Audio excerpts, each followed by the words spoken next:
Parang hindi ka niya naging defense secretary. Tama naman po mga kababayan yung observation ni Barry. Ewan ko kung saan humuhugot ng kapal itong siya, no? Kumukuha ng kapal mga kababayan itong si Inday. Bakit nakakaya niya na magbasa? Binabasa niya yung mensahe. Magbasa ng ganyang uri ng mensahe na ang buwelta mga kababayan. Laging sa kanya, anong karapatan mo na manawagan sa gobyerno na mismong nasa gobyerno ka na, vice-presidente ka, pagkatapos naging defense secretary pa, wala ka mang ginawang matino? Bagsak yung mga mag-aral sa PISA, di ba?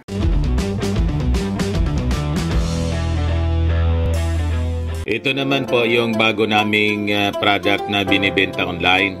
iGlow Serum Whitening po siya. Tingnan ninyo yung epekto sa aking anak na architect before and now. Yung mga inquiries po ninyo, dumiretso na lang kayo sa kanyang Facebook account, Riz Maravillas.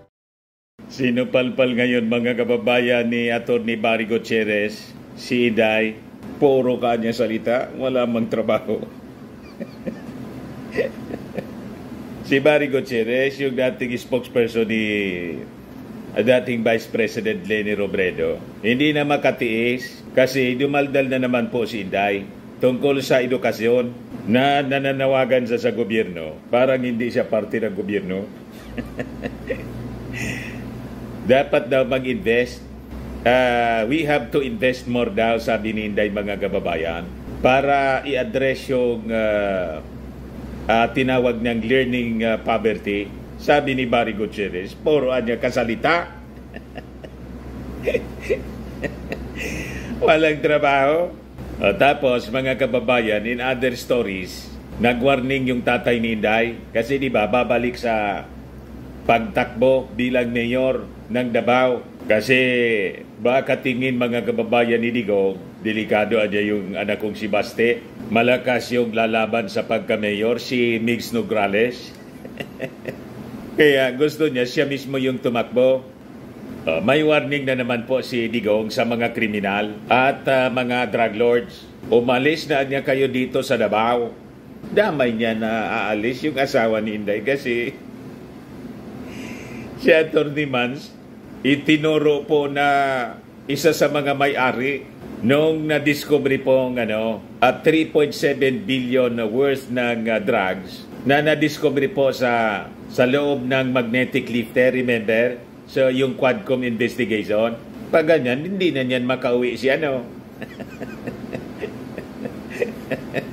iniimbita sa Congress. Wala man yatang plano na mag-appear mga kababayan. But anyway, tapos may reaction na din mga kababayan si Harry Roque. Nagsalita na naman po tungkol sa pagtakbo ni Digong, pagbabalik ni Digong bilang mayor ng Davao City.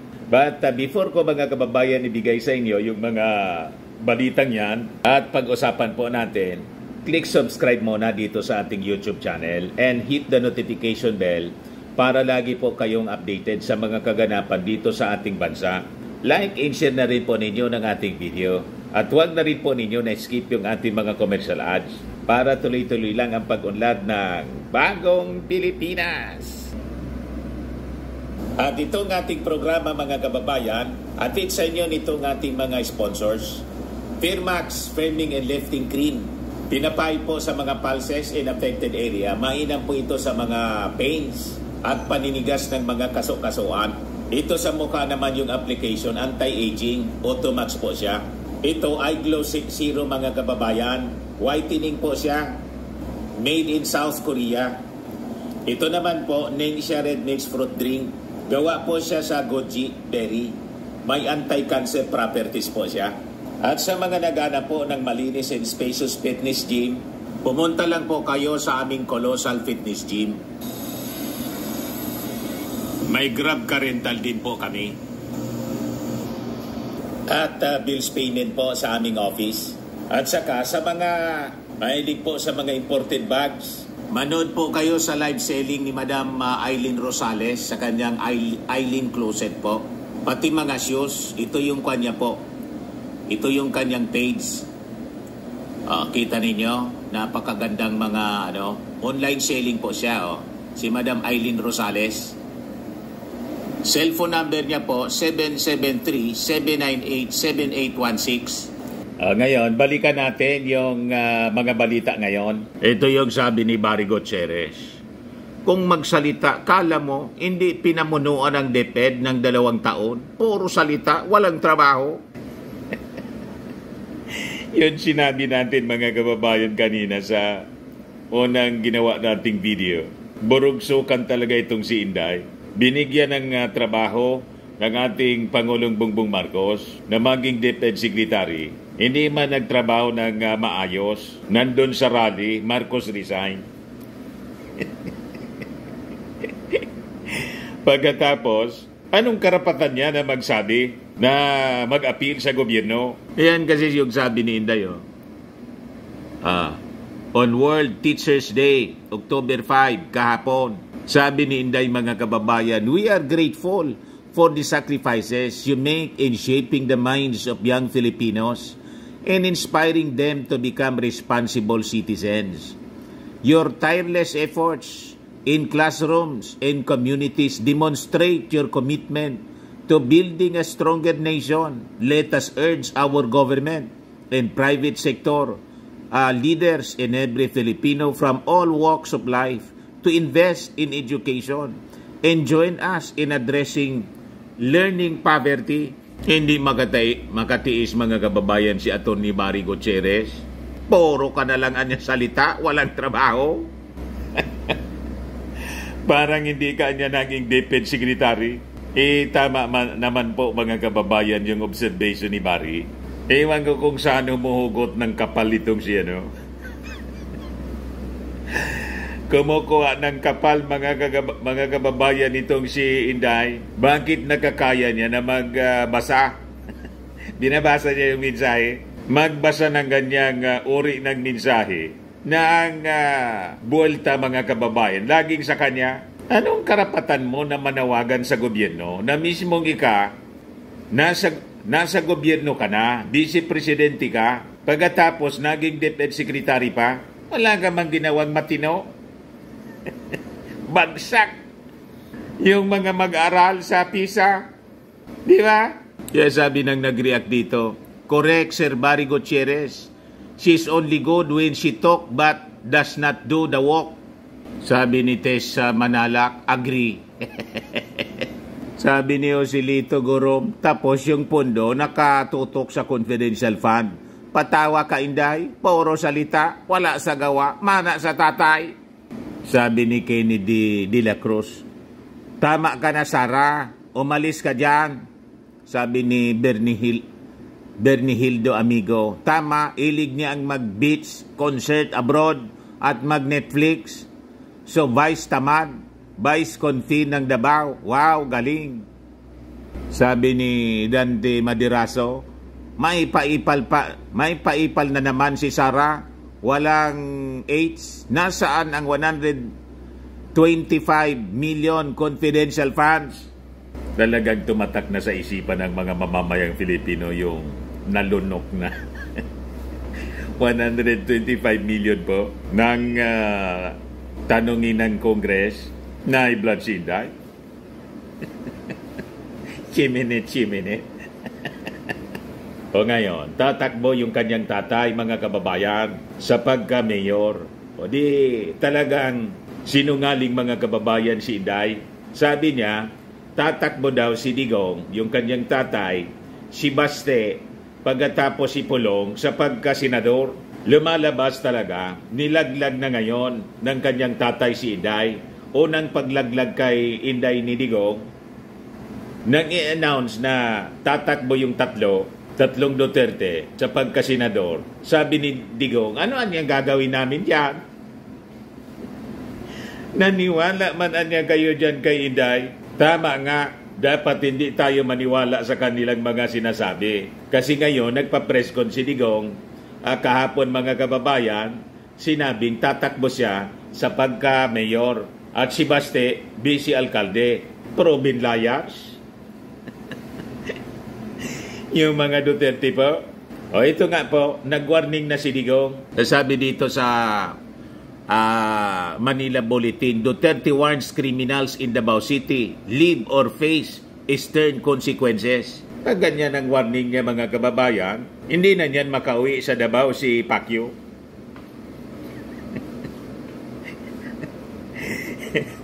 O diba?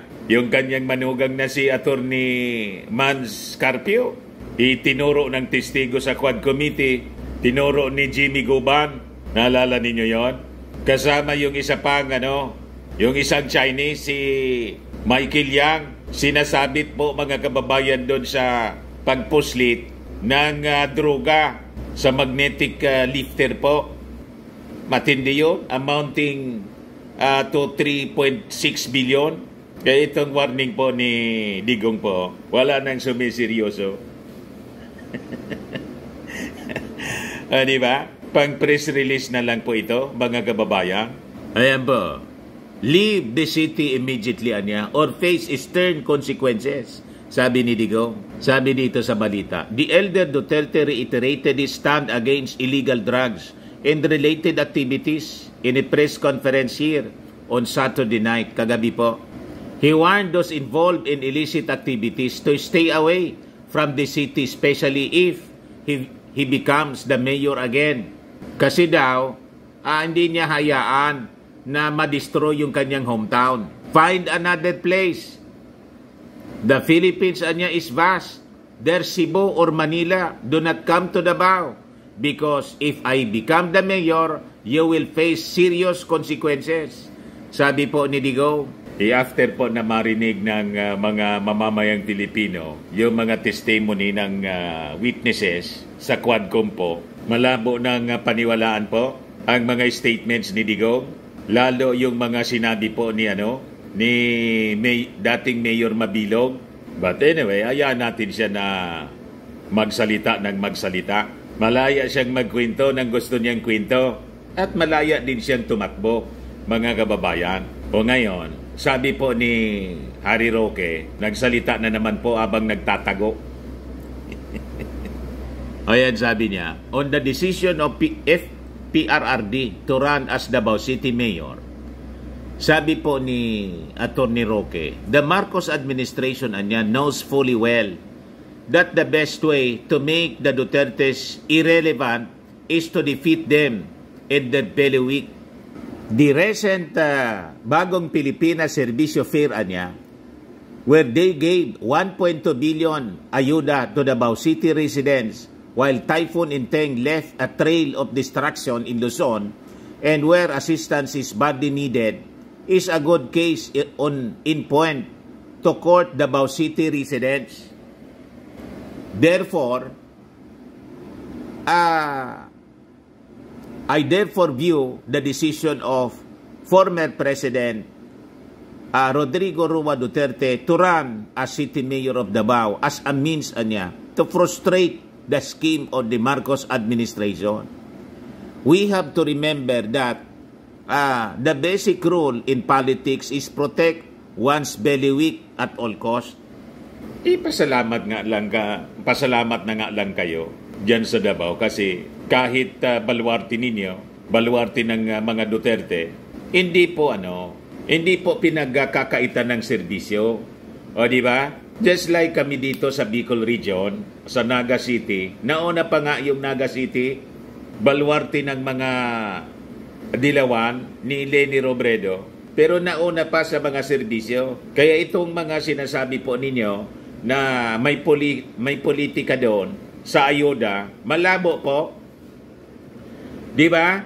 Ang totoo niyan, yung ating Pangulong Bongbong Marcos, hindi nangungulay siya. He is the President of the Republic of the Philippines. Presidente siya ng mga Filipino, ano man yung kulay. Kulay berde, kulay yellow, kulay white, kulay pula. Ganon yung ating Pangulong Bongbong Marcos. Pati nga sa mga appointments niya, may mga natitira na mga appointees pa ni dating Pangulong Digong. Pero nandyan sa gobyerno, nasa administrasyon ng ating Pangulong Bongbong. Apwera na lang yung mga ibang appointees po na yung loyalty, hindi man po sa mga mamamayang Pilipino, kundi kay Digong. siyempre kailangan ng tanggalin.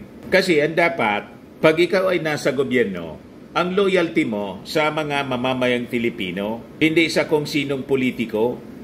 Kasi yung sweldo, ang sweldo nila, hindi man galing kay Digong, galing yan sa taxes of the Filipino people. Dapat yan ang maintindihan natin. Ganon ang pananaw ng ating Pangulong Bongbong Marcos. So kahit Davao siya, alam niyang baluarte ng mga Duterte, siniservisyoan niya ng maayos. Mas malaki pa yung naibigay sa inyo, kaya pasalamat na lang kayo kaysa magreklamo. O ngayon, kung tatakbo dyan si Migs Nograles under the administration party, that is the essence of democracy. May eleksyon talaga at mamimili yung mga taga Davao. Kung okay pa sa kanila yung mga Duterte, o kailangan na rin palitan kasi kailangan din ng mga fresh minds, di ba? Tulad ni Migs Nograles. Pero nasa mga taga Davao pa rin. Kung pipiliin nila si Digong at si Baste para vice alkalde, wala man yung problema sa ating Pangulong Bongbong Marcos. Irerespeto yan ng ating Pangulo ang desisyon ng ating mga mamamayang Pilipino, ng mga taga Davao. Kung ang gusto ninyo, Duterte pa rin. May kalayaan ng bawat isa na pumili kung sino yung gusto nilang leader. Gusto mo, Atty. Harry Roque, kumandidato ka rin pagka senador. Mag-file ka na po. Mas maganda, lumabas ka na sa iyong lungga. File ka na ng Certificate of Candidacy. Tumakbo kang senador. Kailangan pinili mong pagtakbo. Nauna ka ng tumakbo. Tumakbo sa mga humahabol sa iyong mga pulis. Ang challenge sa iyo ni dating Senador Laila de Lima, face the music. Isabi ninyo mga maiisog kayo. Lumalabas ang maisog, babae, si dating Senador Laila de Lima. Nagpakulong siya. Close to 7 years. Ito yung pagkakulong niya talaga. Hindi dahil na na-contempt siya. Talagang may kaso nang itinaig sa kanya. Gawa-gawang kaso pala yun ni Digong. O ngayon, ito contempt man lang po ng Kongreso. So ano yung kinatatakot mo? Lalo nang denied yung petition for amparo. Time to surrender. Sabi ni dating Senador Laila de Lima. In other stories mga kababayan, on the 6th day ng filing ng candidacy. Pero si Digong po, I think baka bukas or sa Tuesday, hanggang 8 pa man po ang filing. Kung totoo, natatakbo siya for mayor. Kasi yung mga statement po ng mga Duterte, hindi natin mapanghawakan. Ganyan sila kung magsalita. Pabago-bago po. Si Erwin Tulfo po, nag-file na rin ng kanyang Certificate of Candidacy for Senator. Sure na po ito, si Erwin. Laging nagtatapo sa survey. Pati yung kanyang kapatid. So sigurado na yata tatlong Tulfo po ang maglilingkod sa ating mga mamamayang Pilipino. Sabi ko nga po, wala mang pababawal sa dynasty, wala pa man anti-dynasty bill or anti-dynasty law. Hayaan natin yung mga mamamayang Pilipino ang magpili kung sino yung gusto nilang mga opisyal na maglingkod. Kung ayaw ninyo ng tatlo, di huwag na ninyong iboto. Ganun lang naman. Nasa ating mga kamay po. Pakinggan natin yung kanyang statement po. Yung pagharap niya sa media after na mag-file po siya. Ayan po, mga kababayan. Galing po ito sa Inquirer. There will be political dynasty po because Sir Ben is also running po. You're also running. And Senator Raffy po is currently at the Senate. Sir, any comments on the political dynasty? Well, as long as there's no law yet, then we let the people decide. Di po ba? Kung may batas na ho, then we stop. Yung political dynasty, matagal na pong usapin ho yan. And I believe, hindi po titigil yan hanggang wala pong batas. Luzon, Visayas, Mindanao. Kaya, ang tao ho will decide. For now, dahil wala po tayong batas, then let the people decide. Do we want 1 Tulfo, 2 Tulfos, 3 Tulfos? Do we want them 1 Duterte, 2 Duterte, 3 Dutertes, 1 Marcos, 2 Marcos, 3 Marcos. LGUs, maraming ganyan. So, we let the people decide. Nasa kapangyarihan po ng tao. Kung gusto po nila si Rapi lang, fine. Walang problema. Gusto nila yung dalawa, fine. Gusto nila 3 tulfo sa Senado, nasa tao po yun eh. Because we don't have a law. If there's a law, then that's it. Matitigil po yan. Sir, just a follow-up question, sir. And last from me. Don't you think, sir, parang prone po siya na abuse for some family po, na parang na-hold lang nila yung power within their families, especially in the provinces, sir? I cannot speak for the provinces, boss, because I'm not running for the national election. Local elections in the LGU. I'm running po in the national elections. Kaya I cannot speak about abuses po sa LGU. I don't know what's going on down there sa LGU because wala pa po sa amin na tumatakbo sa local government units. Sir, should you win a seat in the Senate, will you be willing to support or advocate for an anti-dynasty law? Yes. What I mean to say is like, if there is a law, then pag-uusapan ng majority, you know that it's numbers game, di po ba? You may say yes, pero yung mga kasamahan mo, majority rules. We will look, paano yung forma ng dynasty, yung sinasabi yung dynasty law. Kung nandyan na yan, kung maganda naman para makakatulong po sa sambayanan, then I will. Why not, di ba? If it's for the benefit of the whole nation, para mapagbigyan ng lahat, then why not, di ba? Sir, how will you convince voters that the public needs another Tulfo in the Senate? Performance, ma'am. Performance. I will just tell them to look at my older brother, what he had done in Senate and what I have done in Congress. Tignan na lang ho nila sa performance.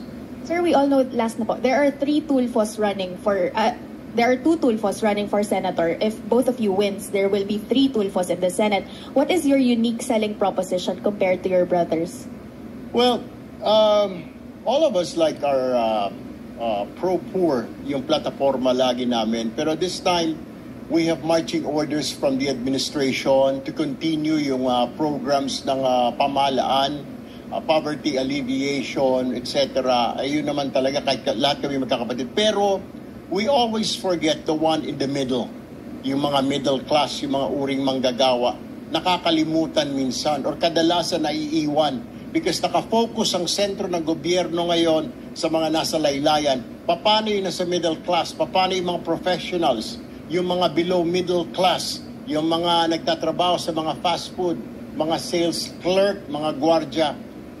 Paano sila? Diba? Because we're so focused yung gobyerno sa mga mahihirap, siguro it's time we also look at doon sa mga kababayan natin na mga hindi masyado napapansin yung nasa middle. Siguro yung sinisigaw nila na higher wages, yung mga more benefits, and I will also introduce, if there's a chance, yung retirement siguro benefits ng mga nagtatrabaho sa private sector. So yun po yung kanyang statement. Pero ako po, ang napipili ko pa lang po sa 12 senatorial candidates running under the bagong alyansa ng bagong Pilipinas, isa pa man lang po yung napupusuan natin, si DILG Secretary Benhur Abalos. Hindi pa yata nagpa-file, baka bukas o mamaya or sa last day po. Tapos yung independent candidate po, si senatorial candidate Mark Gamboa. Dalawa pa lang yung ating napupusuan mga kababayan. Matagal pa naman, kilatisin natin yung mga tumatakbo pagka-senador po. Sa mga naghanap ng malinis and spacious fitness gym, pumunta lang po kayo sa aming Colossal Fitness Gym. We also offer Grab Car Rental with our brand new 2023 model ng Toyota Innova. We also accept booking for those who are planning to travel via PAL, Cebu Pacific, and other airline companies, local and international, and bills payment for Meralco Bills, PLDT, Aleco Bills, etc. Ang Colossal Fitness Gym is located at 3rd floor Security Bank Building, Landco Business Park, Legazpi City, Albay. For inquiries, look for Chilon Maravillas. Contact number 0966-802-0949. Yan yung aming Innova. Lagi na pong matao sa amin. Pati mga foreigners po, tingnan ninyo, mga British tourists sila. Ang lalaki ng katawan na, mga kababayan, nag-gym sa amin. Ito naman po, Indian National. Ito mga mga European sila. Ito naman yung bago naming product na binibenta online, Eye Glow Serum. Whitening po siya galing sa South Korea. Tingnan ninyo yung epekto sa aking anak na architect entrepreneur, Riz Maravillas. For inquiries, look for Riz Maravillas on FB. Ito naman po, Firmax Firming and Lifting Cream. Pinapahid po ito sa mga pulses and affected area. Mainam po ito sa mga pains at paninigas na mga kaso-kasuan. Ito po, Automax Radiant Serum. Sa mukha naman yung application. Anti-aging po siya. You will look 10 years younger than your age. Sa mga cancer patients naman po, baka lang gusto ninyo itong itry. Nengxia Red Mix Fruit Drink. Hindi man po siya gamot, food supplement siya. Kaya lang, gawa siya mga kababayan sa goji berry. Yung goji berry may anti-cancer properties. Yung mga inquiries ninyo, dumiretso na lang kayo sa aming messenger sa Facebook para masagot namin agad. Ayos po. Ako po si Dante Maravillas. Bye-bye. God bless.